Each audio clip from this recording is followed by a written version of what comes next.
देगा, यानी पेपर ही आउट हो गया। आज तक एग्जाम में सबसे ज्यादा क्वेश्चन विजय स्तंभ के ही पूछे हैं। नाम इसका विजय स्तंभ है, इसका मतलब किसी ना किसी विजय के उपलक्ष्य में तो कन्फर्म बनी है ये। यानी विजय स्तंभ जो है वो कब बनी है, वो किस विजय के उपलक्ष्य में बनी है, सारंगपुर विजय के उपलक्ष्य में, या फिर आप कह सकते हो मालवा विजय के उपलक्ष्य में। मालवा कुंभा ने 1437 में सारंगपुर या मालवा विजय की थी, इसी के उपलक्ष्य में ये बनी थी। बहुत सारी चीजें आगे आपकी आएगी, जैसे इसरलाट राजमहल विजय के उपलक्ष्य में, एक है बुलंद दरवाजा, वो जरूर याद रखना, वो गुजरात विजय के उपलक्ष्य में अकबर ने बनवाया था, भारत का सबसे ऊंचा दरवाजा माना जाता है। तो ये जो विजय स्तंभ है ये सारंगपुर विजय, सारंगपुर युद्ध तो हुआ था 1437 में, लेकिन ये विजय स्तंभ जो बननी प्रारंभ हुई थी वह 1440 से 1448 के बीच में ये बनी थी। और सबसे ज्यादा जो क्वेश्चन पुटअप होते हैं वो विजय स्तंभ के ही पूछे जाते हैं एग्जाम के अंदर। अब देखो मैं विजय स्तंभ को अलग से बनाता हूं ताकि आपके सारे क्वेश्चन क्लियर कर सकूं मैं। ये है आपकी विजय स्तंभ, ये करके दिखाओ, ये करके, ये करके, ये कितनी होगी, 1 2 3 4 5 6 7 8 और आप एक मंजिल और कर दिया, सागे सागे बनाता जाओगा तो फायदा हो जाओ। एक मंजिल और करती हूं मैं, 9 मंजिली। ये है आपकी विजय स्तंभ, अलग से बनाई है मैंने, मुझे टाइम नहीं लगा, वो बात अलग है। कुंभा को बनाने में इसे 8 साल लगे थे, मुझे बनाने में इसको 8 सेकंड भी नहीं लगे हैं। ये 120 से 122 फीट तो ऊंची है, टोटल 9 मंजिला है। मेन चीजें इसकी देखें, 157 इसके अंदर क्या है, सीढ़ियां है। धरातल पे इसकी चौड़ाई जो है वो लगभग 30 फुट तक है, 30 फीट तक। विजय स्तंभ कुंभा ने सारंगपुर विजय के उपलक्ष्य में बनाई। विजय स्तंभ का एक एक क्वेश्चन याद होना चाहिए, घरे आगे पूछूंगा आधी रात में, एक एक प्रश्न याद होना चाहिए, भूलने का तो नाम ही नहीं होना चाहिए विजय स्तंभ के अंदर, तो क्योंकि क्वेश्चन आना ही विजय स्तंभ है।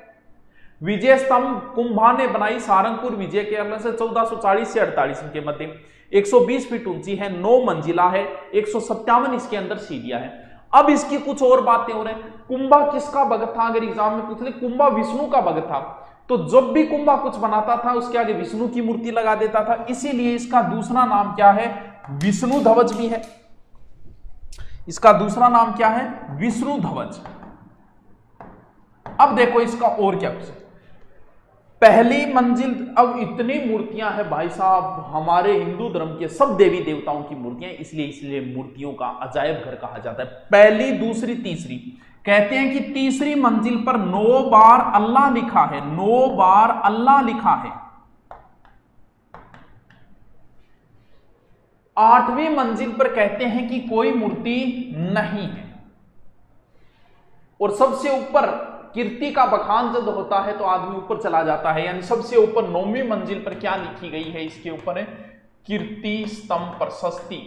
ये प्रश्न हर बार आया है एग्जाम में, किसने लिखी, अत्रि व महेश। एक बार तो एग्जामिनर इतना खतरनाक एग्जामिनर आया कि उसने अत्रि और महेश ऑप्शन ही नहीं दिया, कई मेरे का भाई गोल हो गया, तो दोनों अगर सागे बोले तो पान अभी कभी भी बोले।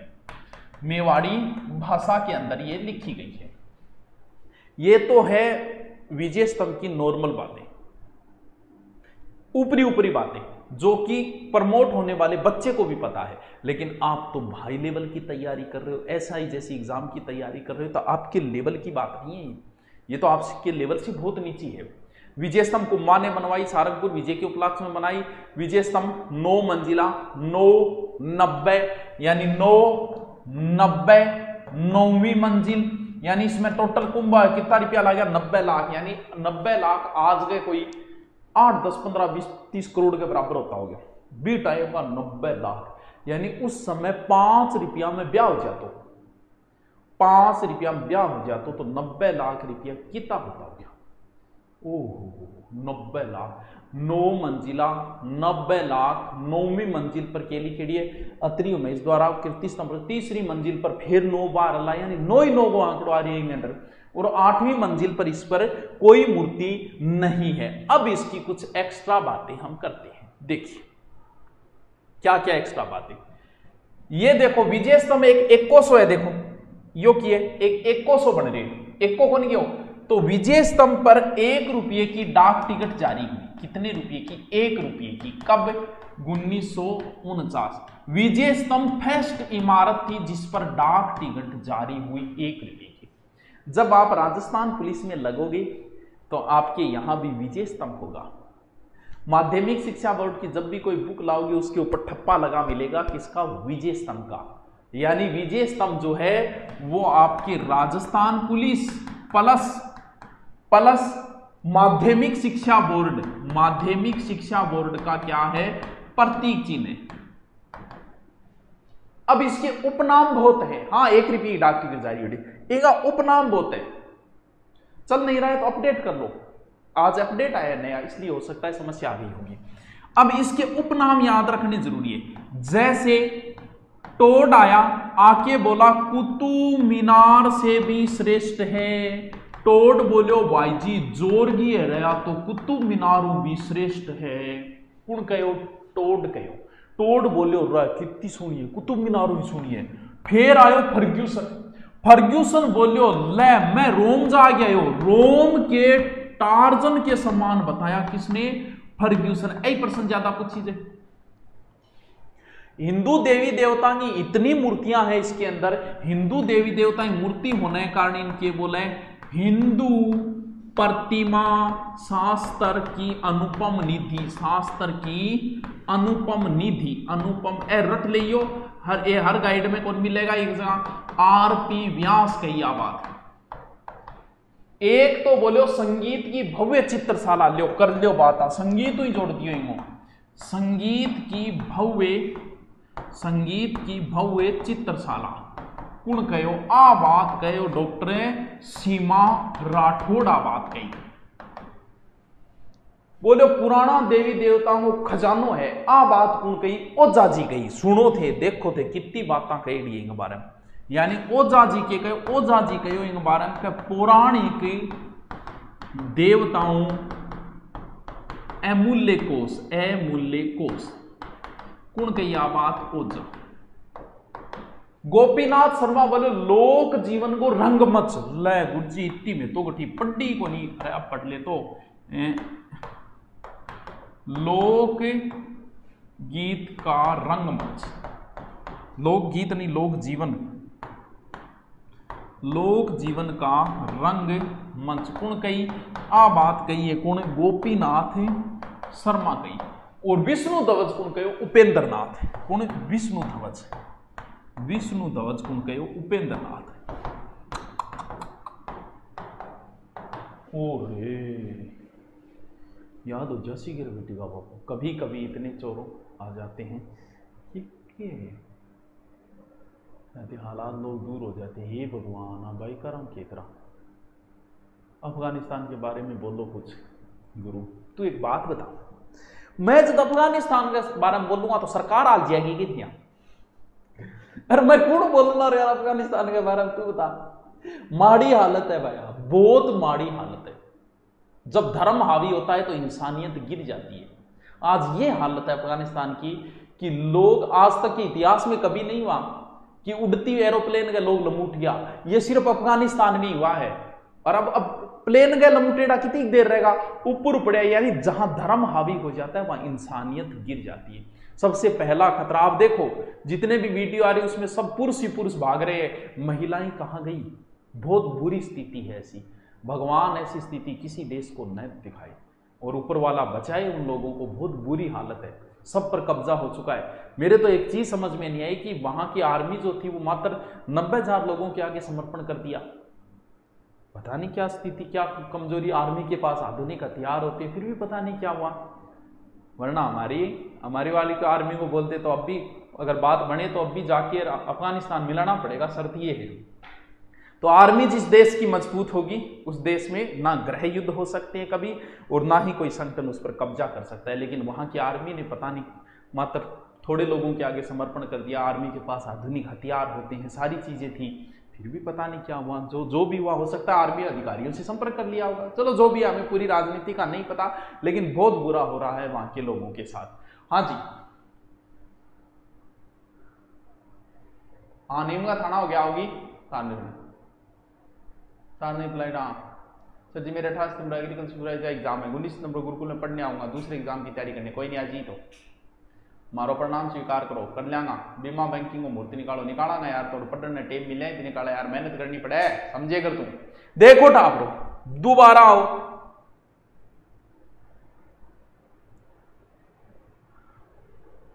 यह है विजय स्तंभ 1 2 3 4 5 6 7 8 9 9 मंजिला, 90 लाख खर्चो है। सारंगपुर विजय के उपलक्ष्य बनी, 1 रुपये की डाक टिकट जारी हुई डी। तीसरी मंजिल पर 9 बार अल्लाह लिखा है। 8वीं मंजिल पर कोई मूर्ति नहीं है। 9वीं मंजिल पर कीर्ति स्तंभ प्रशस्ति लिखी है, जो अत्रि महेश ने लिखी थी, जिन्हें सामूहिक रूप से अभी कभी भी कहा जाता है, तथास्तु। और देखो 122 फुट 9 मंजिला 90, सारी बातें बता दी। फिर था नहीं विशेष रूप गुरुजी याद करा तो के करा है, उपनाम याद करना बहुत जरूरी है। ये पतो विजय स्तंभ को टोड ने क्या कहा था, या फिर विजय स्तंभ को कुतुब मीनार से भी श्रेष्ठ किसने कहा था, तो वो तो पेपर बनाने वाले पे डिपेंड है कि वो किस प्रकार का प्रश्न पूछ सकता है। ये है कहां, ये चित्तौड़ नहीं, चित्तौड़ दुर्ग करो, चित्तौड़ मत लिखो, ये चित्तौड़ दुर्ग के अंदर है, यानी विजय स्तंभ कहां है, ये है आपका चित्तौड़ दुर्ग। ये लो जी विजय स्तंभ। विजय स्तंभ के बारे में हमने पढ़ लिया, विजय स्तंभ। हाँ गुरु जी, विजय स्तंभ के बारे में पढ़ लियो। तो फिर कीर्ति स्तंभ आगट है, आ भी चित्तौड़ दुर्ग में है, यानी ये लो वापस चित्तौड़ दुर्ग। ये बनाया मैंने विजय स्तंभ, और थोड़ी दूरी पर की है कीर्ति स्तंभ। दोनों की है, दोनों ही अलग अलग है। टावरो या 9 मंजिला है, टावरो या 7 मंजिला है। 1 2 3 4 5 6 7, या 9 मंजिला है या 7 मंजिला है, यानी ये 9 मंजिला है, ये क्या है, ये है 7 मंजिला। इसे कुंभा ने बनवाई थी, इसे कुंभा ने नहीं बनवाई, जैन व्यापारी था जीजा, जैन व्यापारी जीजा ने बनवाई। ये 9 मंजिला 120 फुट है, ये 7 ही मंजिला है, और 75 क्या है, फीट है। पिछली बार पटवार में आया था कि कीर्ति स्तंभ किस जैन तीर्थंकर को समर्पित है, उसमें क्या बताया था, 1 को। और देखो 1 को सो बन रहे 1 रुपये डाक टिकट, यो भी तो 1 को सो ही है, एक संख्या को नहीं, एक ही तो लिखी जाए। ये 1 नंबर जैन तीर्थंकर को समर्पित है, उस समय एग्जाम में नहीं याद आता, ध्यान रखना। 1 नंबर कौन है, पहला जैन तीर्थंकर था आदिनाथ, तो ये किसको समर्पित है, आदिनाथ या ऋषभ देव को समर्पित है। दोनों है कहां, दोनों ही चित्तौड़ दुर्ग में है। टावरो थारो प्रश्न गलत नहीं होना चाहिए, टावरो थारो प्रश्न कतई गलत। अवेल मछली समान को नहीं, विजय स्तंभ है डमरू के समान, यानी देखो चित्र देखो, देखो नीचे से चौड़ी फिर पतली, फिर भगवान शंकर के डमरू के समान है। ये अवेल मछली थोड़ी है, हो सकता है अवेल मछली समान कह दो, बात थारी मर्जी है, थार जच्चे मियाँ कह दो, समझा बात ने के। तो टावरो विजय स्तंभ कीर्ति स्तंभ दोनों एक जगह ना कर दियो, थारो भगवान थारो भलो करे, और थारे एग्जाम में अच्छा नंबर आए थे, नौकरी लाग जाओ, लेकिन दोनों ने कर दी, एक ना कर दियो, थारो इतनी रिक्वेस्ट है। दोनों है एक जगह ही चित्तौड़ दुर्ग में, विजय स्तंभ कीर्ति स्तंभ प्रशस्ति, तीनों अलग अलग है। विजय स्तंभ अलग है, कीर्ति स्तंभ अलग है, कीर्ति स्तंभ प्रशस्ति अलग है। कीर्ति स्तंभ प्रशस्ति कहां है, प्रशस्ति हमेशा गढ़ लीजिए, प्रशस्ति मतलब प्रशंसा, प्रशंसा की करेगी कुंभ आ गई, तो कुंभ है कुंभ बनवाई विजय स्तंभ। अरे प्रशंसा करनी है तो ऊपरी ऊपर जाए करो, तो यानी कहां पर की गई है, विजय स्तंभ की 9वीं मंजिल। विजय स्तंभ 9 मंजिला है, ये 7 मंजिला है, वो 120 फुट है, ये 75 फुट है, वो कुंभा ने बनवाई, ये जीजा ने बनवाई थी। बस फिर मैन और बात है इसकी है।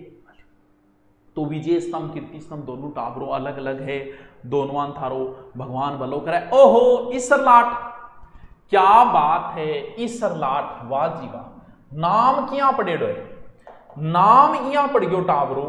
नाम पढ़ने के पीछे कारण हो कि शासक को नाम ही यूं मिलतो जुलतो जो नाम पढ़ गयो। कौन बनवाई, इसे बनवाई कि एक शासक हुआ था ईश्वर सिंह, स्वाई जय सिंह का बेटा ईश्वर सिंह। ये किसने बनवाई, ईश्वर सिंह ने 1749। क्यों, क्योंकि ईश्वर सिंह ने एक युद्ध जीता था, राजमहल युद्ध। तो राजमहल युद्ध 1748 की विजय के उपलक्ष्य में बनवाए। बहुत ऊंची है, इसे जयपुर की हम विजय स्तंभ कह सकते हैं, जयपुर की सबसे ऊंची इमारत कह सकते हैं, जिसके ऊपर खड़े होकर पूरे जयपुर को हम देख सकते थे। ईश्वर सिंह ने ईसर लाट बनवाई। ईब देखो टावरो के बात बने, बात या बने कि आज के जयपुर के त्रिपोलिया बाजार में पीछे, त्रिपोलिया बाजार के पीछे। अब भाई इतनी ऊंची है ये कि इसे सरगासुली कहा जाता है। सरगासुली, सरगासुली का अर्थ होता है स्वर्ग को छूने वाली, यानी नीचों आई इतनी ऊंची लागे जान ऊपर स्वर्ग ने छून लाग रही है, ऊपर जान भगवान शिव बात कर रही है। इस वजह से इसे क्या कहा जाता है, सरगासुली भी कहा जाता है, यानी स्वर्ग को छूने वाली। जयपुर का विजय स्तंभ भी कह सकते हैं। वैसे तो राजमहल युद्ध के विजय के उपलक्ष्य में बनाई थी, लेकिन जो कवि सूर्यमल जी बार्ट कहते हैं कि उनकी ईश्वर सिंह की कोई एक सेनापति पुत्री थी जिसे प्रेम करते थे, वो ऊपर चढ़ के उसे देखने के लिए बनवाई थी। तो ये जचने वाली सी बात तो नहीं है, इनकी बात हम कभी फुर्सत में करेंगे, मिला वक्त तो तेरी जुल्फें सुलझाएंगे। तो तीसर लाट में इतना याद रखना, रह जैसी है, रह जैसी है कि कहो। हाँ तो मुना यहाँ थोड़ी हो करे तो तू कह दियो ग्राम सेवक में बात जोड़ दियो, त्या जोड़ दियो, मारो पेपर हो तो पुलिस आ रहा कह दिया मैं ऐसा ही को दियो, मार ले में हिंदी जोड़ दियो, बात यहाँ वे को नहीं ऑनलाइन है वो मुना है। यहाँ फिर एक ही कर दिया, फिर अलग अलग बेंच क्या मिली, ग्राम सेवक और पटवारी को ऐसा ही अलग अलग क्यों दिया, एक ही कर दिया, फिर कॉमन बेंच गैल छूटे सारा। यहाँ वह को नहीं मुनिया, तू शानो आदमी है, मेरे ने बेटी को बाप है, यहाँ ना क्या कर। चल नेक्स्ट घंटाघर देखे डे डावरो।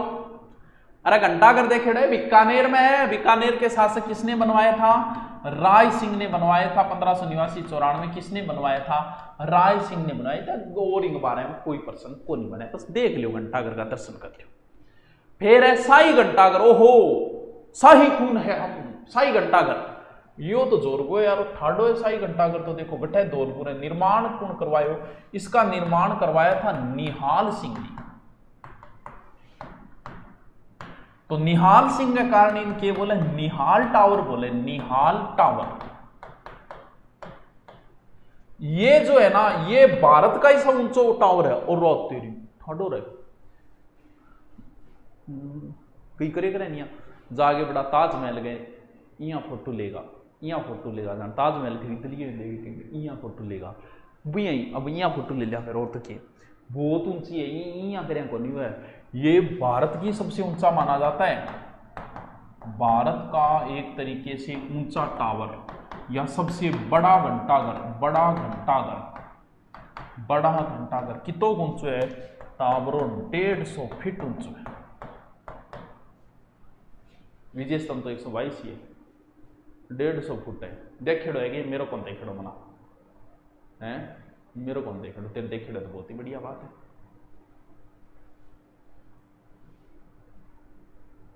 किसी पर दिल खोलकर मर लूं इतना वक्त कहाँ है, चोट लगे और आंखों में पानी भर लूं इतना वक्त कहाँ है, अभी तो माँ बाप का एक भी सपना पूरा नहीं और तुम कहते हो आराम कर लूं इतना वक्त कहाँ है।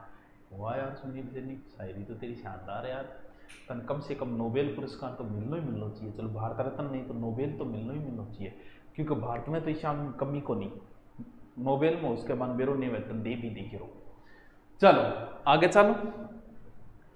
वेली टावर घंटाघर, वेली टावर घटा है कोटा में। ये एक पॉलिटिकल एजेंट था उमेद सिंह सेकंड का। किसका, यानी उमेद सिंह सेकंड ने बनवाया था। लेकिन किसकी देखरेख में बना था, ये देखरेख में बना था एक पीए था जिसका नाम था पीए वेली। याद रहे जैसी के। अच्छा तो फॉर्म भरवाई आई, बहुत बढ़िया काम करे, अच्छा काम करो। तन ठग गया तो कौन नहीं, कोई फॉर्म भराती टेम ज्यादा रुपया तो कौन दिया नहीं, बढ़िया बात है। देख ओ टावरो मारे चूरू में बड़ो दोरो जी के नाम आयो है। चूरू में वो धर्मस्तूप, और पुराने टाइम का आजादी का आंदोलन में भी वो चर्चा में रही है धर्मस्तूप। आपा घोषणा करी कि पहलो स्वतंत्रता दिवस कद मनायो 26 जनवरी 1930। भाई साहब राजस्थान में कुछ हुआ ना, हमारे चूरू में उस समय झंडा फहरा दिया गया था। इसी धर्मस्तूप के ऊपर 26 जनवरी 1930 को हमने झंडा फहरा दिया था। यानी धर्मस्तूप को इतनी मूर्तियां, इसमें सभी धर्मों की मूर्तियां हैं, इसीलिए इसे कहा जाता है सर्व धर्म सद्भाव स्तूप। सर्व धर्म सद्भाव स्तूप। देखो लाल है नहीं, लाल पत्थर बनने के कारण लाल घंटाघर भी बोले, लाल घंटाघर, लाल घंटाघर। 1925 में गोपाल दास ने इसे स्थापित करवाया था और बाद में 1930 में इस पर झंडा फहराया गया था। याद रहे जैसे, हाँ, चंदनमल बैड उन्होंने, गोपाल दास ने झंडा फहराया था यहाँ, तिरंगा झंडा। ठीक है, याद रहे जैसी के, याद रहे जैसी के। आगे चालू। वाह यार गुरु जी, ये तो बहुत ही चीज। अच्छा, उसकी कत्थई आंखों में दिखता है जंतर मंतर सब, चाकू वाकू छुरियां बुरियां, बहुत फेमस है जंतर मंतर। तो सवाई जय सिंह ने 5 वेधशालाएं बनवाई थी, जयपुर, दिल्ली, मथुरा, उज्जैन और वाराणसी। 5 बनवाई, बहुत बार प्रश्न आता है इसका। 5 में सबसे पुरानी तो है दिल्ली वाली, लेकिन सबसे बड़ी कौन सी है? सबसे बड़ी वेधशाला यही है, यानी सबसे बड़ी वेधशाला। यहां कई यंत्र लगे हुए हैं, कौन कौन से यंत्र है? जैसे एक तो घड़ी लगी है, यहां नहीं बनाया क्या? इसने नहीं बनाया। यहां पर सौर ऊर्जा की एक घड़ी लगी है, सम्राट घड़ी, राम यंत्र, और 2010 में इसे यूनेस्को की विश्व धरोहर सूची में शामिल कर लिया। ये भी अच्छा क्वेश्चन लगता है। सरदार सरोवर घंटाघर, यहाँ तो हर गांव में घंटाघर हुआ, मुनैनिया घड़ी करवाई जिक्र है। जो चर्चा में बड़े हैं वो थोड़े बहुत करवाए जाते हैं, बाकी इनसे कभी प्रश्न नहीं पूछा। किनसे? इन घंटाघरों से। इसका तो बहुत बार पूछ लिया है। या तो आपको प्रश्न जो है विजय स्तंभ का पूछेगा, या कीर्ति स्तंभ का पूछेगा, या फिर जंतर मंतर का पूछेगा। ज्यादा इन्हीं से पूछे, बाकी तो प्रश्न नहीं पूछे गए। गडरा शहीद स्मारक बाड़मेर, तो ये बाड़मेर में 1965 के युद्ध के समय रेलवे कर्मचारी जो शहीद हुए उनके लिए बनाया गया था। ये बहुत फेमस है, गडरा रोड का 1965 के युद्ध में शहीद होने वालों के लिए बना था। ये फेमस है, ये एग्जाम में थोड़ा ध्यान रखना, रेलवे कर्मचारियों से संबंधित था। Okay. Jubilee clock tower Ajmer, लो कर लो बात। इसका निर्माण जो है वो महारानी आई थी, उस महारानी की याद में बना था। कब? 1887 में महारानी कौन? विक्टोरिया की स्वर्ण जयंती पर बना था। विक्टोरिया की स्वर्ण जयंती, विक्टोरिया की स्वर्ण जयंती। यह है शहीद स्मारक, दोबारा एक शहीद स्मारक। वैसे इसका सही नाम जो देखें वो सही नाम है अमर जवान ज्योति स्मारक। SMS स्टेडियम के सामने हो सकता है। सर ये मेरा देखा हुआ है। ठीक है, बहुत बढ़िया बात है। तेरे वनपाल का पेपर कब है? अभी कोई न्यूज नहीं है। पंखों को खोल, जमाना सिर्फ उड़ान देखता है। हाँ बिल्कुल देखता है, उड़ान भी देखता है, और चीज भी देखा है। महाराणा प्रताप स्मारक कहां? दिवेर। दिवेर का युद्ध महाराणा प्रताप ने कब जीता था? 1582 में। तो उसी विजय के उपलक्ष्य में एक तरीके से बना हुआ है। ये भी अच्छा है। इसका उद्घाटन 2012 में हुआ था। राज समझे अच्छा है, कभी मौका मिले तो देखना भाई। ये लो जी तावरो इडोई टॉपिक थारी सोगे इडोई टॉपिक। अब बताओ आगे टॉपिक ये कराऊं? कल्चर का 7-8 टॉपिक तो करवा दिया मैन। अब क्या कराऊं है? अब बताओ कौन सा टॉपिक कराऊं है? बताओ। अरे आ तो बताओ कौन सा टॉपिक कराऊं? तेरे किरदार को इतना तो शरफ हासिल नहीं था, कहानी हकीकत कम थी की रुकिए लिखे बिटिया की फीस कम कर दी 2000 में 2500 में लियो। अरे यार कोई नहीं यार, तू समझ ले यार, तेरे निपड़ा तो 2500 में ले ली और कोई भाई ने 2000 में दे दी की यार, ये ना करेगा तू। 3000 देखने लाइक नहीं करती, कोई बात नहीं आरती, तू क्यों चिंता सूख रही है? तू पढ़ाई पर ध्यान दे कर। हाँ कौन सा टॉपिक कराऊं? आभूषण। हाँ यार आभूषण टॉपिक तो कराना लायक है। हिंदी करवाऊंगा, बिल्कुल हिंदी भी करवाएंगे, लेकिन एक बार रुको, एक बार आभूषण। आज क्लास जल्दी कौन खत्म? आज टॉपिक जल्दी खत्म हो गया। चलो तो फिर आभूषण मंदिर करवा दिया, जागे प्ले लिस्ट में देखो, मंदिर में करवा दिया, आरजे के अनुसार और करवाया मंदिर करवा दिया। शिक्षण विधियों का टेस्ट, पूरी शिक्षण विधि अपलोड रिकॉर्ड कर लाग रही हूं, जल्दी डाल दूंगा।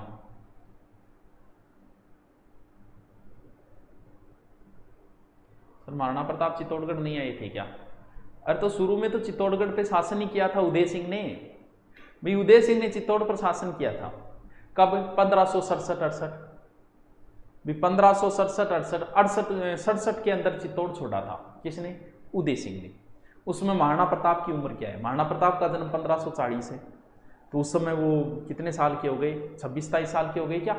इतने साल के हैं, तो उस समय तो चित्तौड़ में ही थे। उसके बाद में जब मुगलों का अधिकार हो गया और वो अपनी मृत्यु तक चित्तौड़ को कभी जीत नहीं पाए, तो बाद में नहीं आए, पहले तो चित्तौड़ में थे, उनका बचपन देखें कुम्भलगढ़ और चित्तौड़गढ़ में बीता ही था।